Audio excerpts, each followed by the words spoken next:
Welcome back to Area DMG. I'm your host, Phil Wesley, the Mile High Mouth, and for today's episode, Asuki Nihon for Area DMG, we are looking at episode 5 of season 1 of Berserk, the 2016 series. This is the episode Tower of Conviction.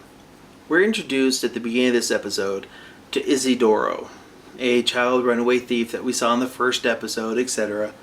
And we also get to see the Kushin army murder a bunch of soldiers before Guts shows up and dispatches a ton of them. We're also brought up to speed on what the Holy Iron Chain Knights are doing and how they're hanging out with their torture-happy Mozgus, the Inquisitor Mozgus.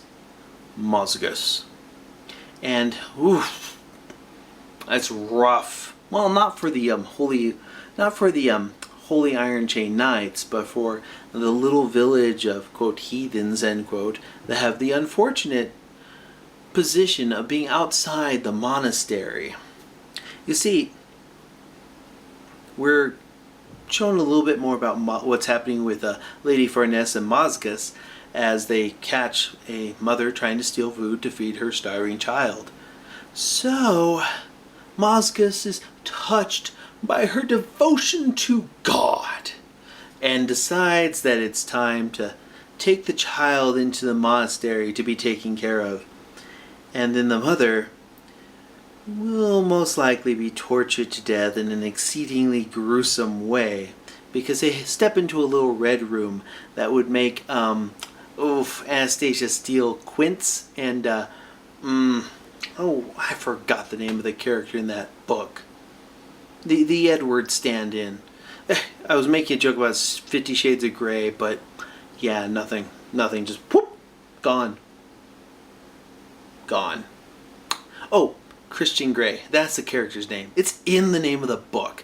Anyways, Lady Farnese is shown a room that would make both of them, like, quiver with fear over that, because this is what actual torture is, Iron Maidens and stretching and boiling, peeling the skin off. It's just some terrible, terrible stuff, and you can see a lot of censorship going into these episodes, so the Blu-rays for this are going to be wild. Also, we get to see some amazingly great exaggerated facial features from Mozgus, because Mozgus is horrible. In a fun way. He's just all like, don't look away. It's God's will. And that's fantastic. He is a great villain, and I can't wait to see what happens when the, spoilers, when the egg-shaped apostle gets here, and spoilers. Yes. That's going to be fun. Hopefully they don't ruin that with their terrible art style that they're using for most of this episode. We also get caught up on where Casca is, and she's hanging out with Luca, a prostitute who is shown plying her trade in, well, a fairly explicit manner for something that was aired on television in Japan. Just goes to show that Berserk, even when the art style is kind of meh, doesn't pull any punches still, and that's good. We don't want Berserk to pull punches.